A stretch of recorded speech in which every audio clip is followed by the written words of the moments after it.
Hey, what is up, guys? Welcome back to a brand new video on the goddamn internet. So today we're going to be talking about the Joe Rogan episode that came out recently, and he was speaking to one of the main people involved with the telepathy tapes. And if you haven't heard what the telepathy tapes are by now, guys, you gotta get informed. Okay, that's why you got to subscribe to this channel, notifications on, like, comment, share. That helps the absolute most.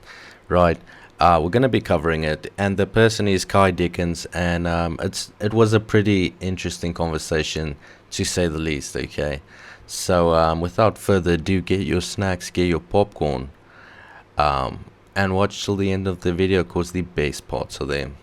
Really loved your series, the telepathy tapes. I had long suspected that there was some sort of a way to prove that there's something going on. There's no way that would be a thing for so long, that people would talk about certain moments where people could read people's minds, or certain moments where there was something that was being exchanged that wasn't verbal, it wasn't facial expressions, it wasn't body language, there was something going on. Yeah. And the telepathy tapes, essentially proved it. Okay, so if you haven't heard what the telepathy tapes are by now, it's basically, the most likely candidates for this they have found is autistic kids that are nonverbal, that do not speak, that is the least in touch with their body and physical surrounding, have more access to this. I know I'm remembering one specific thing I heard about this kid that was telling his mom that he always knows what she's thinking, and he can always read her mind even when she's in another room or somewhere far away. And there's even been mentions of a kid telling his parent that if you don't lie like he does, you get access to these types of gifts, right? Like, what the fuck does that even mean, right? So people are getting into a spiritual aspect of this, and others are getting into a World Wide Web aspect of this, where you can connect and see and feel things. You know, it's all really weird to talk or think about. Okay, so what the podcast is about are non-speaking individuals who tend to have apraxia, which is a mind-body disconnect. And those individuals cannot speak with, using their voice. Speaking is a fine motor skill, whereas pointing to letters is a gross motor skill. So spelling to communicate is how many of these individuals communicate, right? And when the first, and with that in mind, I just want to say one quick thing, that often people historically have looked at people with apraxia or non-speakers, and they think that because they can't speak, they can't think, that they're not in there. They don't presume competence. And none of that is true. These individuals have a hard time controlling their body, right? And so if you can't control your body, people make all sorts of assumptions, and that's been really difficult. And so I think that the subjects in this project who are non-speakers with autism have been up against all sorts of different battles, from people not presuming they're competent, from people doubting their way of communication through spelling to communicate. And then, of course, it comes out in many cases that these individuals can read minds, have a plethora of other, for lack of better words, spiritual gifts. And then the parents and teachers often aren't believed about that either. So it's like there's stigma every which way. So I actually, growing up, knew a lot of autistic people and nonverbal, especially. Like, there's quite a few of them. Special school, meaning there was wheelchairs, there were all the disabled, okay, as Theophan would say, the sort of humans, right, the dark arts, okay.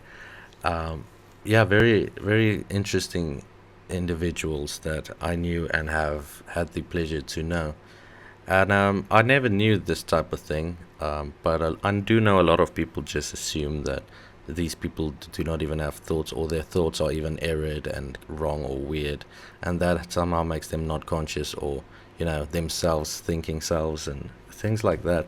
So the disconnect there is rather large that needs to be connected, and I think this program, or the tapes, does a good job telling their side of the story that nobody else has ever wondered or have seen.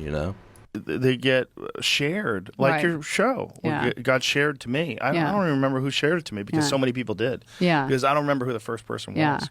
Well, and I think that's a thing that is cool, right? We actually have like evidence of what this like democratization of information looks like. Like the UAP phenomena has become so much more mainstream. People are talking about it, like things that could not have been shared or spoken are now out there. Same with psychedelics and psilocybin and, you know, going on ketamine trips or whatever. Like all that now is just common knowledge that this can be great for healing PTSD or, you know, depression or whatever. The stuff with Ibogaine. telepathy, you know.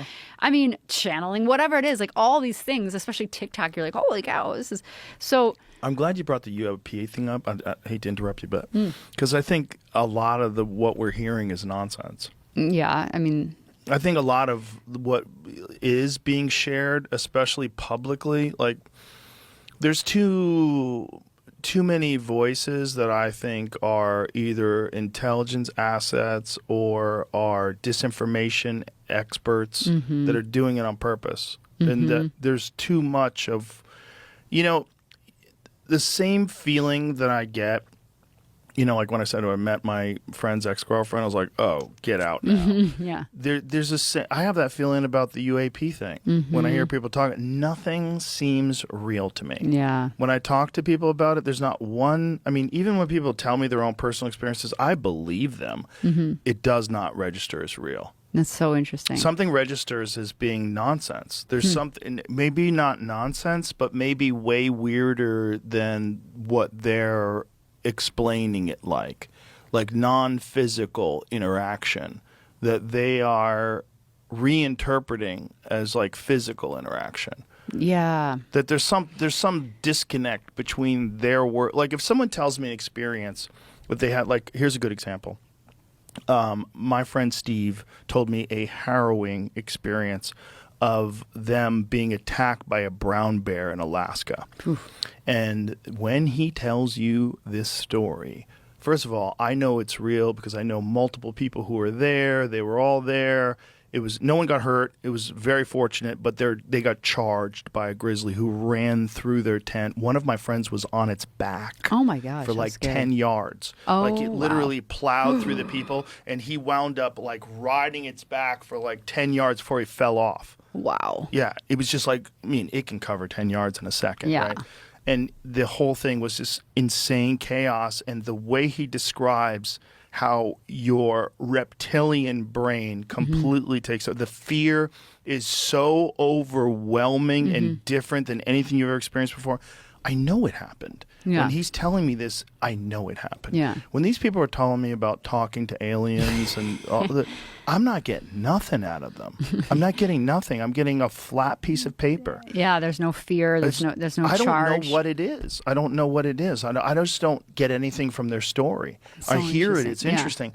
But I don't get anything that lights any bells. Yeah. There's no bulbs go off with me. Huh. I just sit there and go, wow. Okay, so what were you thinking? You know, and I'm asking them questions, Yeah. but I'm not getting nothing. So honestly, that's a really fair point by Rogan. These people tell these stories though so many times that they become desensitized, probably maybe, or they just tell it like they're used to the telling of it and not going back and remembering certain things, and trying to do it emotionally, because Joe Rogan is the biggest podcast in the world at the same time. So people are gonna wanna be emotional and like tell the story in a risky type of way, you know. So there's a lot of things to consider in that regard. Yeah. That's And interesting. so that leaves me, because I know that for sure the government has technology that they do not want the general public to be aware of for reasons of national security or whatever it is. Or, you know, money has been pushed through to finance things and they lie to Congress and they have to keep lying. Whatever the reason is, that's real. There's most certainly black ops programs that the general public is not aware of. That's always going to be the case. If you have those, what better way to hide them than in plain sight and with a bunch of people that are air quote whistleblowers that go out and tell everybody about all these experiences. They're not of this earth. And that's what I would do. Yeah. If I was the government and I wanted to be super sneaky, I would have a bunch of my like really clever agents go and whistleblow, tell Yeah. some stories, Yeah. talk about people that have been abducted, talk about all these different things. Yeah. And then on top of that, there's real experiences. So I think there is something, because it exists throughout history, just like telepathy exists throughout history, and ghosts exist throughout history, and religion exists. There's something there. Yeah. There's something there that's distorted by our very slippery grasp on truth. Yes. Yeah. I think that's a very true assessment. Yeah. Yeah. But there's also just too many stories from hundreds of years ago that Yeah. are incredibly similar to the things that people are talking about today. Yeah. That's the stuff that's interesting to me. Yeah. Like Jacques Vallée and Exactly. Yeah. I just finished his third book. Yeah. I mean, That's the mind. Yeah. But he's great because he's not a believer. Yeah. He's very skeptical about a lot and Yeah. highlights a lot of the bullshit to the point where you're like, okay, what's true? yeah. I What mean, is those are the true? people you have to trust, though. I The think. only Yeah. ones. The Like, only ones you can trust. Yeah. Because there's too many people that are out there telling you, I know what's happening. We're about to experience a contact. All of Come the on. people, the Joint Chiefs of Staff have been notified. And like those people I don't want to talk to. Like, No. you shut the fuck up. You don't know anything. There's no way you know. Right. You're just taking advantage of this very weird moment in time Yeah. where people aren't sure. But there's all this discussion of this phenomena, and you've grifted yourself to Right, this. exactly. And there's a lot of those people There out are, there. yeah. And it's clickbait and it's this and their Blech. profit. Yeah. Because right. they're gross. No, but the true intellectual people is looking at the consciousness side of this. I think are fascinating. That's what's going on I here. think that's where it is. Yeah, it's a conscious. I mean, that's why, I wasn't into the UAP stuff until people started saying to me, like, you should at least start looking at some of these great thinkers, because a lot of this has to do with consciousness and what are we and why are we here, and like what's a hyper object, right? Like a lot of stuff that I'm like, what is going on? So you start reading about it and understanding, okay, like where things might converge is an exploration of consciousness. So, in conclusion, guys, I can't wait to see what comes out of these studies. This field of science and exploration, we're going to be discovering a lot of things, and we're going to be covering all of it here. So subscribe, notifications on. I think the world's going to be a very interesting place in a couple of years. Okay, see you tomorrow.